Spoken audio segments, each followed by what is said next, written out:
भरारी घेऊया, उत्तुंग भरारी घेऊया, उत्तुंग भरारी घेऊया, उज्ज्वल भविष्यासाठी एक दिलाने उमटू दे जय घोष आज हा ओठी, दरी खोऱ्यातून नाद घुमू दे एकच दिन राती, मी मराठी, मी मराठी, मी मराठी, मी मराठी, मी मराठी, मी मराठी, मराठी, मी मराठी. विद्यार्थी मित्रांनो नमस्कार. मित्रांनो, वटवाघूळ पक्षी आपले समोरचे अंतर पार करताना आपल्या डोळ्यांचा आधार कधीच घेत नाही, तर तो एक प्रकारचा आवाज आपल्या तोंडातून सतत प्रक्षेपित करीत असतो. त्याचा प्रतिध्वनी त्याला मिळाला तर तो समजतो की पुढे अडथळा आहे आणि त्या संकेतानुसार तो आपला मार्ग बदलवतो. येथे वटवाघुळाने प्रक्षेपित केलेला आवाज ऐकण्याचे सामर्थ्य आपल्या ज्ञानेंद्रियांमध्ये नाही, त्यामुळे त्याचे अनुभवयुक्त ज्ञान आपल्याला मिळू शकत नाही. थोडक्यात असे की आपल्या ज्ञानेंद्रियांच्या पलीकडे घडणाऱ्या अशा असंख्य गोष्टी जगात अस्तित्वात आहे. आपण जेवढे अनुभवत असतो तितकेच जग मर्यादित नाही, याहून कितीतरी पटीने मोठे आणि अमर्याद असे कार्यक्षेत्र या सृष्टीवर अस्तित्वात आहे. आपल्या मर्यादित ज्ञानेंद्रियांमुळे ते आपल्याला दृश्यमान होत नाही. परंतु मित्रांनो, सृष्टी चैतन्यशील आहे. या सृष्टीवर जन्माला आलेला प्रत्येक जीव चैतन्यशील आहे. प्रत्येकातच निसर्गाने काहीतरी वेगळेपण रुजवले आहे. ज्ञानेंद्रियांच्या मर्यादित क्षमतांमुळे मनुष्याला सर्व दृश्यमान जरी होत नसलं तरी मनुष्यात विलक्षण प्रतिभा आणि ध्येयप्राप्तीची भूक इतक्या मोठ्या प्रमाणात विकसित झालेली आहे की मनुष्य या सृष्टीला कवेत घेण्याचे स्वप्नसुद्धा बघू शकतो. जिद्द, चिकाटी आणि दुर्दम्य महत्वाकांक्षा जर मनुष्याने ठेवली तर तो या जगात हवी ती ध्येयप्राप्ती करू शकतो. आपल्यात असलेल्या विलक्षण क्षमतांची जाणीव मनुष्याला झाली तर आपल्या जीवनाचा उत्तम मार्ग त्याला दिसू लागतो. जितकी प्रतिकूलता असेल तितका माणसातला अंतस्थ अग्नी प्रदीप्त होत जातो. त्याला जरा संघर्ष करता आला पाहिजे, थोडी जीवनात संकट असली पाहिजेत, तेव्हा त्याची अंतस्थ चेतना फुलत जाते. मनुष्याच्या प्रत्येक अंगात निसर्गाने ठासूनच एक चैतन्यशील ऊर्जा प्रदान केली आहे. परंतु या ऊर्जेची संवेदना, जाणीव धडधाकड असलेल्या माणसांना सहसा होताना दिसत नाही. कदाचित म्हणूनच ही जाणीव व्यंगत्वाला मोठ्या प्रमाणात झालेली दिसून येते. अशाच एका इतिहास रचणाऱ्या भारतीय मुलीची वास्तव घटना आज आपण अभ्यासणार आहोत. रेल्वे अपघातात आपले पाय गमावणाऱ्या एका दुर्दम्य इच्छाशक्ती आणि महत्वाकांक्षा असणाऱ्या एका अपंग मुलीने हिमालयाची उंची गाठून जगात इतिहास रचला आहे. पद्मश्री किताब प्राप्त करणाऱ्या भारतीय अरुणिमाची ही थरारक आणि प्रेरणादायी कथा आहे. माउंट एव्हरेस्ट सर करणारी पहिली अपंग महिला आणि पहिली अपंग भारतीय महिला अरुणिमा सिन्हा. ऐकूया तिच्याच तोंडून तिची कहाणी. धन्यवाद. मैं 26 साल की हूँ. 2011 में चलती ट्रेन से मुझे कुछ बदमाशों ने, मैं वॉलीबॉल चैंपियन भी रह चुकी हूँ, 2011 में चलती ट्रेन से मुझे बदमाशों ने एक गोल्ड चेन पहनी थी, चलती ट्रेन से मुझे उठा के बाहर फेंक दिया था. लखनऊ से दिल्ली आ रही थी मैं. कंपार्टमेंट में बहुत सारे, जनरल कंपार्टमेंट था, बहुत सारे लोग थे. किसी ने मना नहीं किया. एक प्लेयर का जो स्पिरिट होता है वो अपने आप, जब कोई छीनने की कोशिश करता कुछ भी, वो देता नहीं है. तो मेरे में भी था, मैंने मना किया और उन्होंने मुझे चलती ट्रेन से वो 4-5 ने उन्होंने बाहर फेंका. दुर्भाग्य ये था कि उसी समय दूसरी ट्रैक से ट्रेन आई और मैं उस ट्रेन में टकराई, फिर नीचे गिरी. दोनों ट्रेनें निकल गईं. कुछ देर बाद मैंने हाथ को ऐसे रख के उठने की कोशिश किया तो देखा कि मेरा पैर कट चुका था. थाई को उठा के देखा, मेरा पैर ऐसे जीन्स में लटका हुआ था, ब्लड फोर्सफुली निकल रहा. दूसरे पैर की हड्डियां टूट टूट के बाहर निकल चुकी थी. पूरी रात में चिल्लाती रही ट्रैक पे, छोटे छोटे पत्थर होते ऐसे चिल्लाती रही कि कोई बचा ले, कोई नहीं आया बचाने. और जब पूरी रात चिल्लाते चिल्लाते इतना कि मुझे दिखाई भी देना बंद हो गया। जब ट्रेन आता था तो वाइब्रेट होता था। इतना ही नहीं, फ्री का इनविटेशन भी लोगों को मिल गया था, कुछ लोगों को। ट्रैक पे आपने ट्रेन की ट्रैक पे छोटे छोटे चूहे देखे होंगे, मेरे कटे हुए पैर पे आग के मेरे पैर कुतर रहे थे। मैं ब्रेन कॉन्शियस मेरा पूरा काम कर रहा था मेरे, लेकिन बॉडी में कोई भी मूवमेंट नहीं था।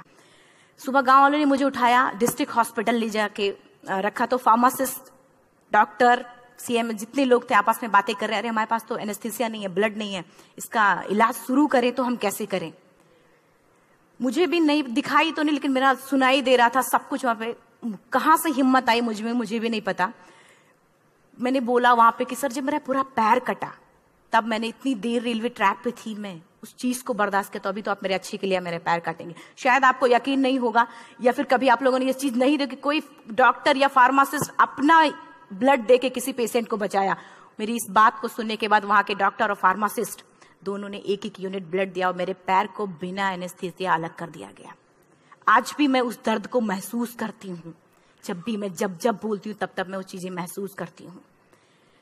उसके बाद जब बात मीडिया में आई, लोगों को पता चला कि अरुणिमा नेशनल प्लेयर है। KGMC king George medical college Lucknow में एडमिट करा, लखनऊ से फिर sport minister, AIIMS trauma centre Delhi. तब तक सब ठीक ठाक चल रहा था। प्लेयर होने की वजह से अच्छा ट्रीटमेंट मिलना शुरू हुआ। करीब 4 महीने मैं एम्स में रही।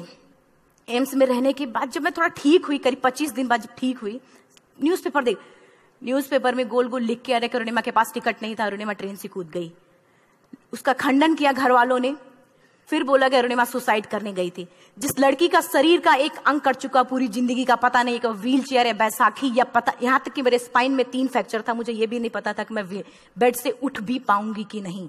अंदाजा लगाया जा सकता, सिर्फ अंदाजा लगाया जा सकता है कि उसकी दिलो दिमाग पे क्या चल रहा होगा। फिर भी कहते हैं कि जहां चाह होती वहां राह मिली जाती है। एम्स के हॉस्पिटल के बेड पे मैंने डिसाइड किया, क्योंकि अपनी बातें हम चिल्ला चिल्ला के करें, वो सिस्टम की इतनी हाई लेवल की बातें हो रही थी कि हम एक मध्यम वर्गीय फैमिली से थे। हम अपनी बातें चिल्ला चिल्ला के कह रहे थे, लेकिन कोई नहीं सुन रहा था।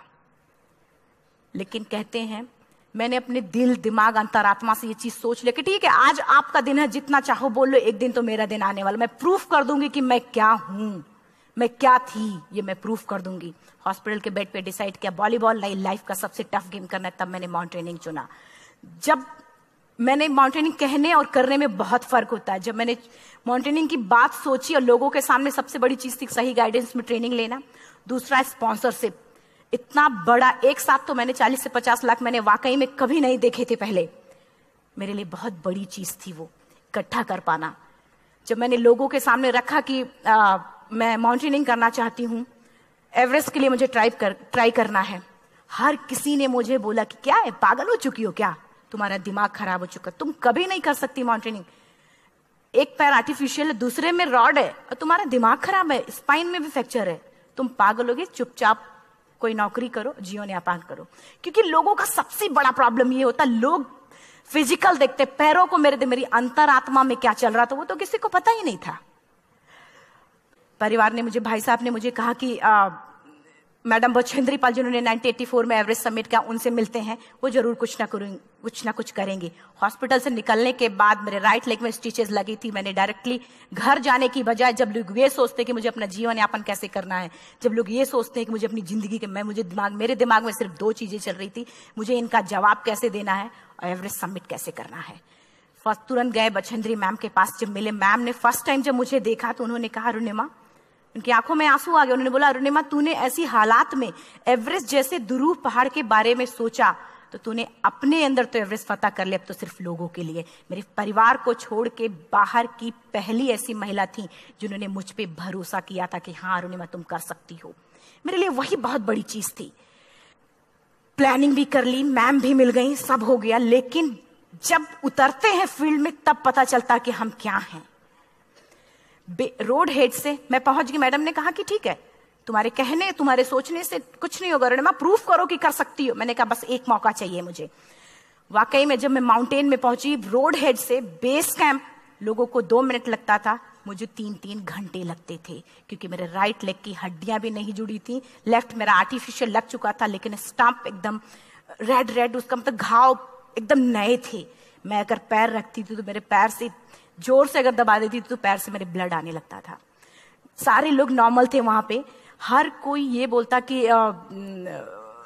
एक पीक के लिए जाते थे तो हर कोई मुझे ये बोलता कि अरुणिमा तुम धीरे धीरे आओ। मेरे दिमाग में हर बार यही बात चलती थी कि क्या है, मैंने एवरेस्ट का प्लान किया, मैं इनके बराबर भी नहीं चल पा रही हूँ।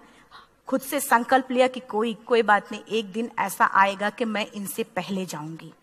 और आपको शायद यकीन ना हो, आने वाले 8 महीने बाद पूरा का पूरा वेट उठा के बेस कैंप से साथ निकलते और टॉप पे पहले पहुंचते।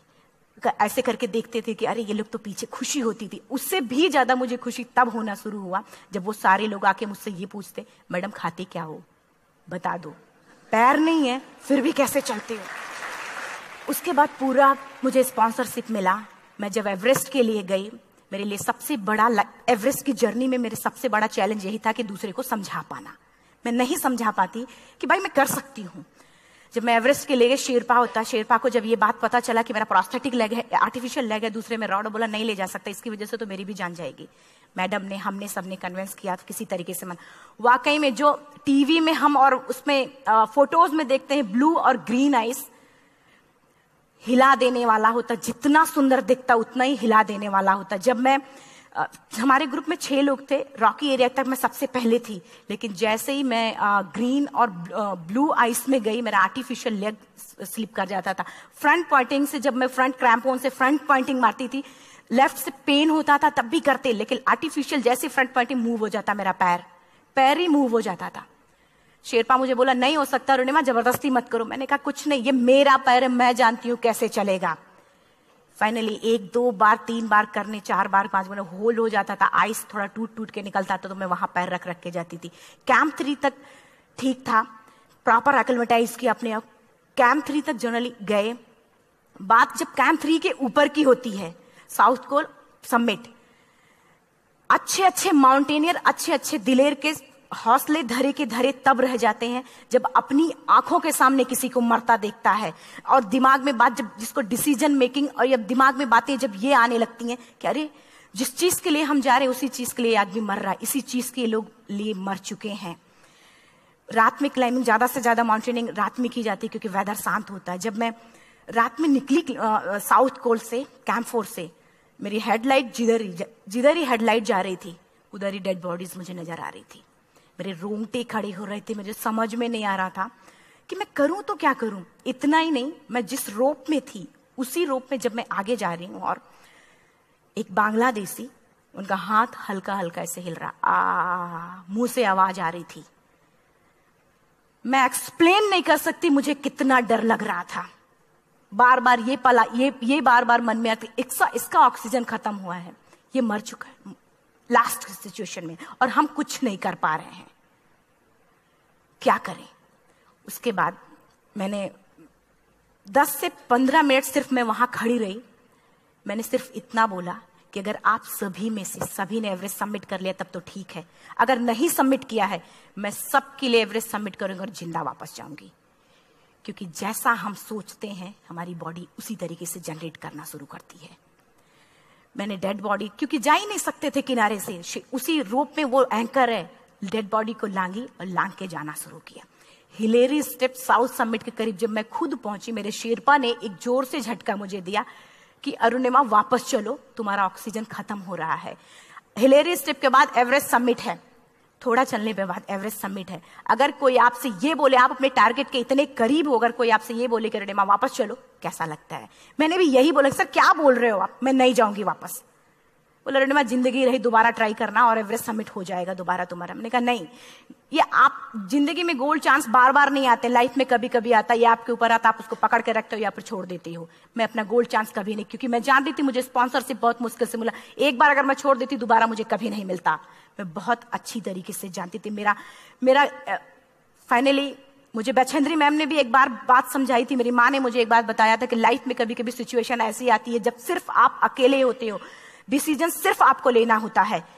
जहां पे भी होना, खड़े होकर हल्का सा पीछे मुड़कर देखना और ये सोचना कि आप एक एक कदम चल के यहां तक पहुंचे हो, सिर्फ अपना एक कदम आगे बढ़ाना, तुम देखना कुछ देर बाद तुम टॉप पे होगी। मेरे दिमाग में उनकी बातें वीडियो की तरह चल रही थी और सिर्फ एवरेस्ट का टॉप चल रहा था।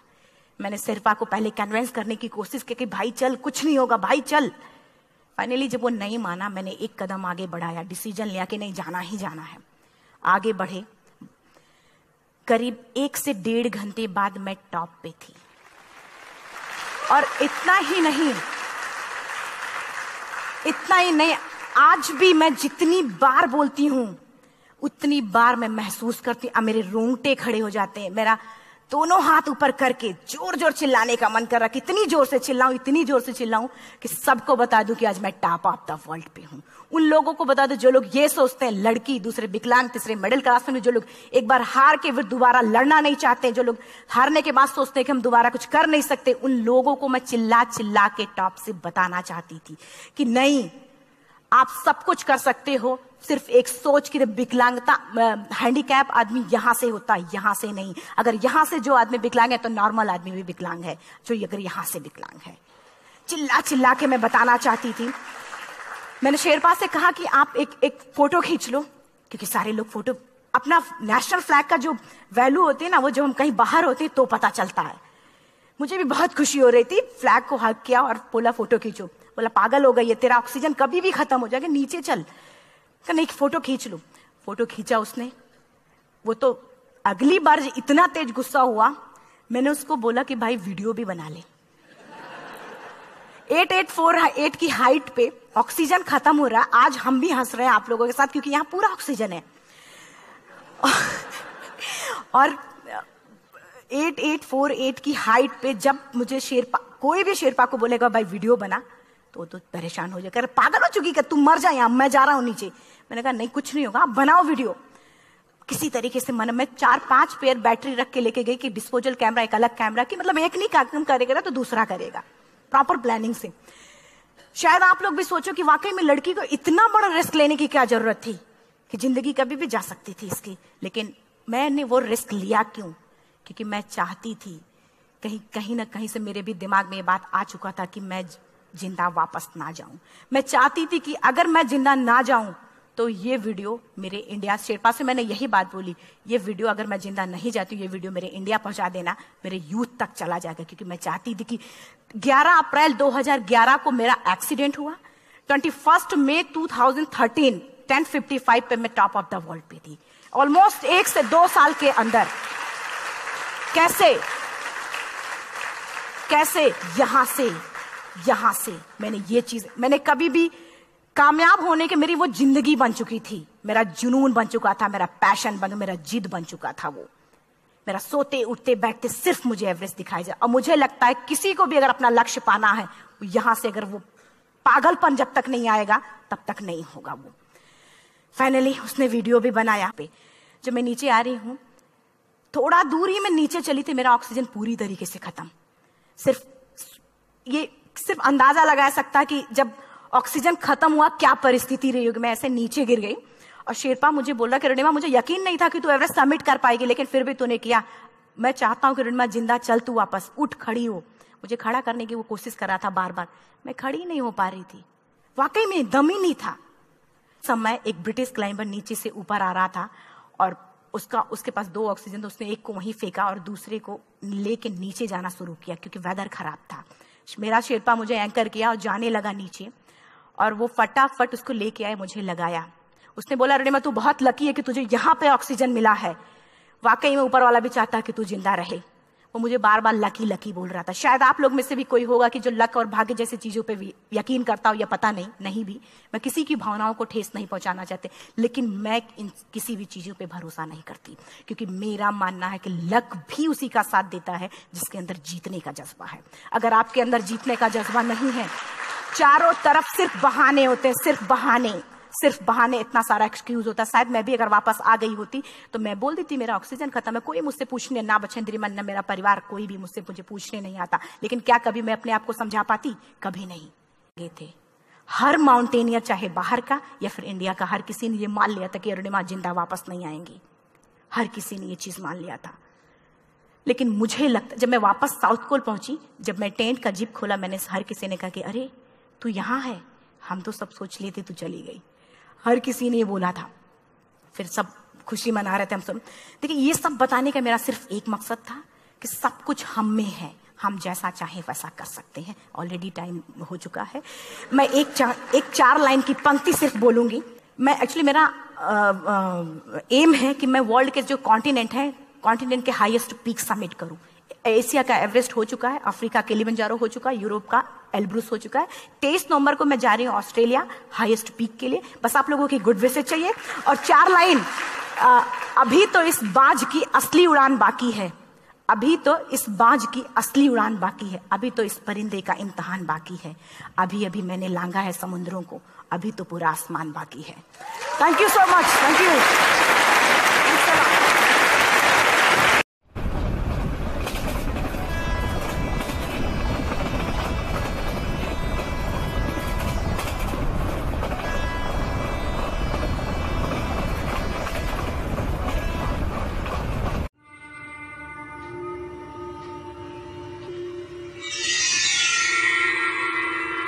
स्वरांनाही पाझर फुटेल, अक्षरे एकमेकांवर आदळू लागतील, शब्दाश्रू ओथंबून वाहू लागतील, भावना हृदयाचा ठाव घेऊ लागेल आणि हृदयाची स्पंदने मोठ्याने धडधडू लागतील.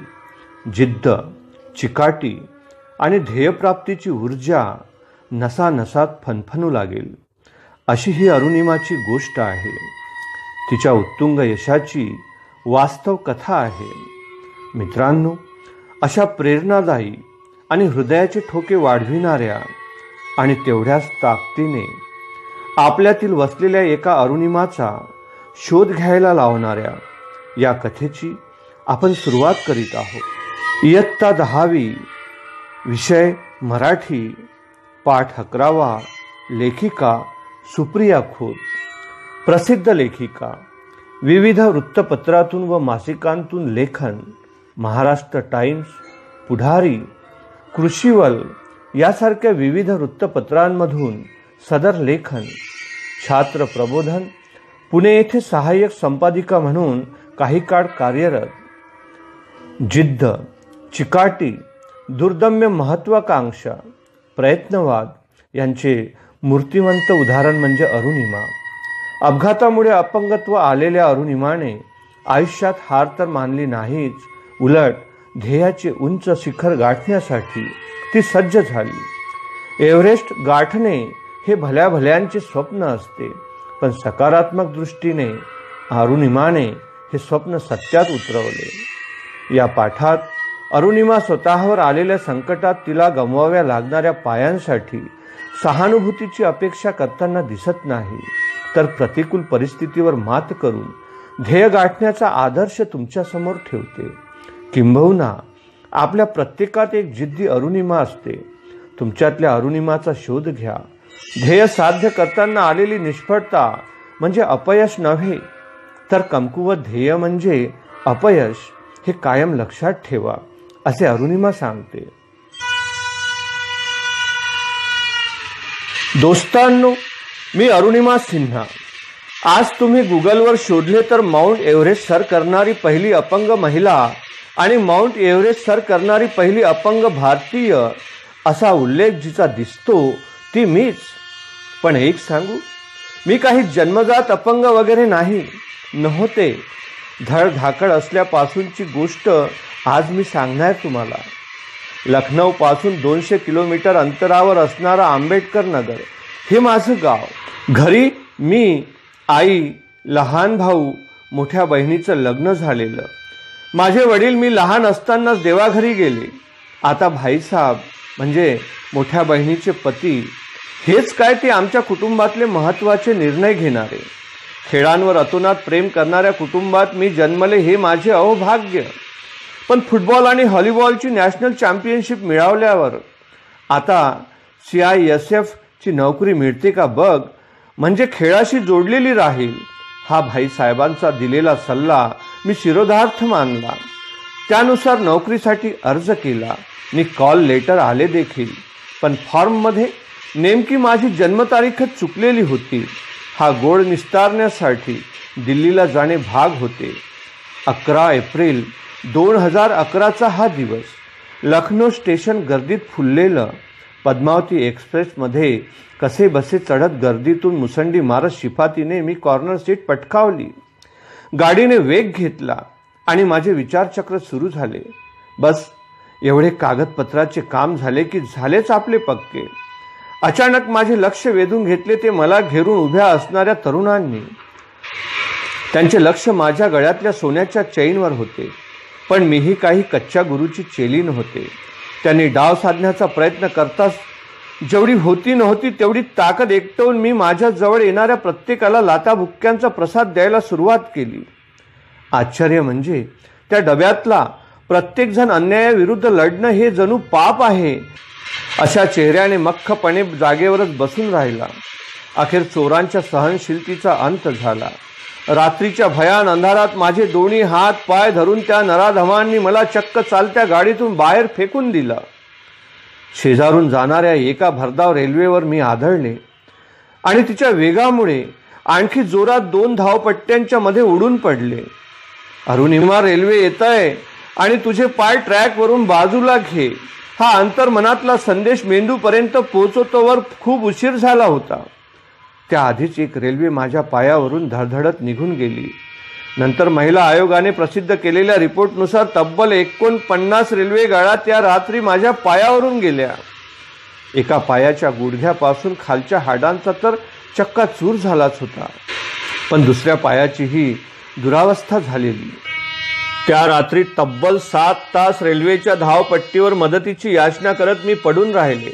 आश्चर्य म्हणजे माझी शुद्ध हरपली नव्हती आणि मेंदू पूर्ण तल्लखपणे तिथून सुटकेचा विचार करत होता. सगळीकडे उजाडलं आणि रेल्वेचे सफाई कामगार तेथे आले. हादरलेच ते मला तशा अवस्थेत पाहून. त्यांनी मला बरेली गावातील हॉस्पिटलमध्ये दाखल केलं आणि सुरू झाले दुर्दैवाचे दशावतार. बरेलीच्या त्या हॉस्पिटलमध्ये ना भूलतज्ञ होता ना मला देण्यासाठी पुरेसे रक्त. संचित झालेल्या डॉक्टर व सहकार्यांना मीच धीर दिला. डॉक्टर नाही तरी माझ्या पायाची चाळणी झालेलीच आहे, आता भूल न देताच तुम्ही तो कापला तरी चालेल. डॉक्टर व त्याच्या सहकाऱ्यांनी स्वतःचे 1 युनिट रक्त मला दिले आणि माझ्या देखतच माझा पाय कापला गेला. इकडे मी जीवन मरणाच्या सीमारेषेवर होते, पण हॉस्पिटल बाहेरच्या जगात एक वेगळेच नाट्य घडत होते. फुटबॉल आणि व्हॉलीबॉल चॅम्पियन युवती 7 तास जखमी अवस्थेत उपचाराविना पडून राहिली. ही बातमी प्रसार माध्यमांनी उचलून धरलेली. तत्कालीन क्रीडा मंत्र्यांनी मला दिल्लीच्या एम्समध्ये हलवले. राष्ट्रीय खेळाडू असल्याने अत्युच्च दर्जाच्या सुविधा मला मिळाल्या. पण शल्य एकच होतं की प्रसार माध्यमांमध्ये वाटेल त्या वावड्या उठत होत्या. अरुणिमाकडे प्रवासाचं तिकीट नव्हतं म्हणून तिने रेल्वेतून खाली उडी मारली. इथपासून ते अरुणिमाने आत्महत्येचा प्रयत्न केला इथपर्यंत काहीही छापून येत होतं. तब्बल 4 महिने एम्समध्ये राहिल्यानंतर शारीरिक जखमांवर मलमपट्टी झाली होती, पण या मानसिक जखमांचे घाव अंतरंग घायाळ करणारे होते. मी आणि माझं ढालीप्रमाणे रक्षण करणारं कुटुंब, आम्ही सत्य परिस्थिती ओरडून सांगत होतो, पण ती ऐकण्यासाठी ना कुणाला वेळ होता ना रस. त्याच दिवशी हॉस्पिटलमध्ये पडल्या पडल्या मी निर्धार केला, जे आज बोलत आहे, माझ्याकडे बोट दाखवत आहे, त्यांना बोलू दे. पण एक दिवस नक्की माझा असेल, जेव्हा ही अरुणिमा एव्हरेस्ट सर करेल. विश्वास ठेवा, कोणाच्याही प्रभावाखाली व भावनेच्या आहारी जाऊन मी हा निर्णय घेतलेला नव्हता. एका फटक्यात माझं शरीर अपंग झालं होतं, पण माझं मन थोडंच अपंग होतं. गगन भरारी घ्यायचं वेळ रक्तातच असावं लागतं. जेव्हा आपण आपल्या मनाने एखादी गोष्ट ठरवतो तेव्हा आपलं संपूर्ण शरीर आपल्याला साथ देतं. एक सांगू, आपला सर्वात मोठा मोटिवेटर कोण असतो? तो दुसरा तिसरा कोणी नसून आपण स्वतःच असतो. आता उठता बसता खाता पिता केवळ मी एव्हरेस्टचाच विचार करू लागले होते. माझ्या एव्हरेस्ट सर करण्याच्या निर्धाराचा जेव्हा मी उच्चार केला तेव्हा अगदी टोकाच्या प्रतिक्रिया ऐकायला मिळाल्या. शरीराला जखमा झाल्यामुळे बहुधा अरुणिमाच्या डोक्यावरही परिणाम झालेला दिसतोय. अर्थातच लोकांनी माझं बोलणं हसण्यावरही नेलं, पण माझं कुटुंब आणि भाईसाहेब माझ्याबरोबर खंबीरपणे उभे राहिले. एक अवघड पण मला शक्य आहे असं वाटणारा प्रवास आता सुरू होणार होता. पहिला टप्पा होता गिर्यारोहण प्रशिक्षणाचा. यम्समधून डिस्चार्ज मिळाला. साधारणपणे एखादा हात पाय कापावा लागलेले पेशंट दिवसेंदिवस अगदी महिनोमहिने उठत नाहीत. मी 2च दिवसात उभी राहिले. एका पायात घोट्याची हाडे तुटल्याने रॉड घातलेला, ज्याच्या हाडांची जुळणी अजून पुरी व्हायची होती. दुसरा पाय म्हणजे मांडीपासून खाली कृत्रिम पाय बसवलेला. असा माझा अवतारणी जोडीला भाईसाहेब. आम्ही पोहोचलो थेट बचेंद्री पाल यांच्याकडे. बचेंद्रीजी म्हणजे एव्हरेस्ट सर करणारी पहिली महिला. त्याच एकमेव अशा होत्या की ज्यांनी माझ्या ध्येयाचा आदर केला, मला प्रोत्साहन दिलं. त्या म्हणाल्या, अरुणिमा, तू अशा परिस्थितीत इतका मोठा निर्णय घेतलास. तुला ठाऊक आहे, तुझ्या आतलं एव्हरेस्ट तू केव्हाच सर केलं आहेस. आता तुला एव्हरेस्ट सर करायचं आहे ते फक्त स्वतःला सिद्ध करायला, जगाला तू कोण आहेस हे दाखवून द्यायला. नेहरू गिरीभ्रमण प्रशिक्षण केंद्र बहुधा आशिया खंडातील सर्वोत्तम असावं. इथे माझे 1.5 वर्षासाठी खडतर प्रशिक्षण सुरू झाले. छोटे पण बऱ्यापैकी धोकादायक पर्वत चढणे, जवळपास मरणप्राय कठीण अनुभव, ध्येयापासून विचलित करू पाहणारे कष्टदायी प्रशिक्षण, यातून मी तावून सुलाखून निघत होते. या प्रशिक्षणाच्या वेळी काही गोष्टी ठळकपणाने लक्षात आल्या.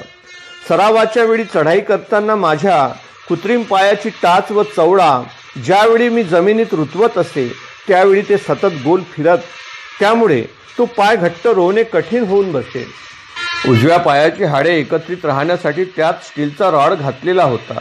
त्यावर थोडा जरी दाब दिला गेला तर तीव्र वेदनांचे झटके बसत. माझ्या अशा अवस्थेमुळे प्रथम माझ्यासोबत माझा शिरपा यायला तयारच होईना. साहजिक आहे, जिथे अव्यंग धडधाकड माणसे गिरीभ्रमण करण्यात धजत नाहीत तिथे माझी काय कथा. पण माझ्या घरच्या लोकांनी माझ्या शिरपाचे मन वळवले आणि मग तिथून पुढे झाली क्षणोक्षणी आव्हानांना भिडणारी जोशपूर्ण अशी 52 दिवसांची एक रोमांचकारी लढाई. प्रत्येक गिर्यारोहकाला शिखरापर्यंत पोहोचण्याआधी 4 बेस कॅम्प करावे लागतात. एकदा का तुम्ही कॅम्प 4ला पोहोचलात की तिथून शिखर 3500 फुटांवर आहे. पण जास्तीत जास्त मृत्यू याच टप्प्यात होतात म्हणून याला डेथ झोन म्हटले जाते. मला तुम्हाला सांगावंसं वाटते की 4थ्या बेस कॅम्पला पोहोचेपर्यंत आधीच्या कॅम्पमध्ये मी माझ्या सहकारी गिर्यारोहकांमध्ये नेहमीच पुढे असे. इतकी पुढे की लोक विचारत, मॅडम हर बार आप हमसे आगे रहते हो, आखिर खाते क्या हो भाई. मी अपंग, त्यात मुलगी, म्हणून कसल्याही प्रकारची सवलत किंवा सहानुभूती नको होती मला. कदाचित याच विचारांचं प्रतिबिंब माझ्या कृतीतून उमटत होतं. डेथ झोनची चढाई सुरू झाली. जिकडे तिकडे मृतदेहांचा खच पडलेला, हाडं गोठवणारी थंडी, मृत्यूचं जवळून दर्शन होत होतं. मला आदल्या रात्री भेटलेला बांगलादेशी गिर्यारोहक मृत्युमुखी पडलेला दिसला. पोटातून उसळून वर येणाऱ्या भीतीला मी आवर घालत होते. तुला मरायचं नाही अरुणिमा. अंतर्मनाला वारंवार मी हेच बजावत होते. खरंच सांगते, आपलं मन जसं सांगतं तसंच अगदी तसंच आपलं शरीर वागतं. 21 मे 2013ला चढाईचा अगदी शेवटचा टप्पा आला. अरुणिमा, तुझा ऑक्सिजनचा साठा अतिशय कमी झालाय. आत्ताच मागे फिर, एव्हरेस्ट तू पुन्हा चढू शकशील. शेर्पा कडवळीने बजावत होता. पण अंतर्मनात कुठेतरी मला ठाऊक होतं की नाव नेव्हर. आता अगदी या क्षणी जर मी एव्हरेस्ट सर केलं नाही तर माझ्या लेखी माझ्या शरीराने मृत्यूला कवटाळण्यासारखेच होते ना. शिवाय पुन्हा एकदा इतकी सगळी स्पॉन्सरशिप उभी करणं या अगदी दिव्याला तोंड द्यावं लागलंच असतं. अखेर मी एव्हरेस्ट शिखरावर पोहोचले. हा ऐतिहासिक क्षण कॅमेरा साठवण्याची मी शिरपाला विनंती केली. फोटोसाठी माझा शेवटचा साठा उरलेला ऑक्सिजन मास्क मी काढला. मी अशीनी तशी मरणारच होते, तर मग माझ्या यशाचे पुरावे असणं अत्यावश्यक होतं. फोटोनंतर शेर्पाला मी व्हिडिओ क्लिप घेण्यासाठी तयार केलं. आधीच पित्त खवळलेल्या शेर्पाने चिडत का असेना पण व्हिडिओ घेतला. अखेर मी भारताचा ध्वज एव्हरेस्टवर फडकवला. आता मी उतरू लागले होते. जमतेम 40 पावलांवरच माझा ऑक्सिजन साठा संपला. एक सांगू, लक, भाग्य, किस्मत, डेस्टिनी असल्या भाकड शब्दांना मी मानत नाही, पण फॉर्च्यून फेवर्स द ब्रेव्स यावर माझा पूर्ण विश्वास आहे. जेव्हा मी गुदमरू लागले, श्वास घेण्याचा प्रयत्न करू लागले, अगदी त्याच वेळी एका ब्रिटिश माणसाने ओझे होते म्हणून फेकून दिलेला जास्तीचा एक ऑक्सिजन सिलेंडर आम्हाला दिसला. माझ्या शेर्पाने तो चटकन मला अडकवला. सावकाश आम्ही त्या डेथ झोनमधून सही सलामत खाली उतरलो. वर चढण्यापेक्षा खाली उतरताना होणाऱ्या मृत्यूंचे प्रमाण जास्त आहे. आणि आम्ही ते ओलांडून आलो होतो. माझा दिवस अखेर आला होता. गिर्यारोहकांच्या चढाईच्या टप्प्यातले एक महत्त्वाचे शिखर एव्हरेस्ट मी सर केले होते. गिर्यारोहणाने मला खूप महत्त्वाचे काही धडे दिले. माझ्यात आत्मविश्वास जागवला. नेतृत्व, गटबांधणी यांचे धडे तर मिळालेच, पण एक पोलादी कणखरपणा माझ्यात निर्माण केला. मित्रांनो, आपण आयुष्यात काय मिळवतो हे महत्त्वाचं नाही, तर ही कमाई आपल्याला अधिक चांगली व्यक्ती कशी बनवते हे महत्त्वाचं वाटतं मला. आपण इतरांशी कसे वागतो यावरून आपण एक उत्तम व्यक्ती आहोत की नाहीत हे ठरतं. तुम्हा कुमार वयोगटातल्या मुलामुलींना एक सांगावंसं वाटतं की आपलं ध्येय साध्य करताना प्रयत्न निष्फळ ठरणे म्हणजे अपयश नसतं, तर जेव्हा ध्येयच कुमकुवत असतं तेव्हा त्याला अपयश म्हटलं जातं. मित्रांनो, आपल्यातही एक अरुणिमा आहे. आपण तिला शोधा, जाग करा आणि आपल्या भवितव्याचा शोध घेऊन उंच उंच अशी उत्तुंग शिखरे गाठा आणि आपला जन्म खऱ्या अर्थाने सार्थक ठरवा. हाच मोलाचा संदेश अरुणिमाच्या कथेतून मिळतो. करिता या पाठावर आधारित पुढील प्रश्नसंच आम्ही सादर करीत आहोत. धन्यवाद.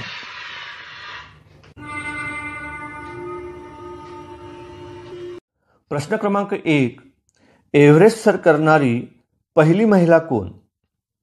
प्रश्न क्रमांक 2 आहे, अरुणिमा कशात नॅशनल चॅम्पियन होती?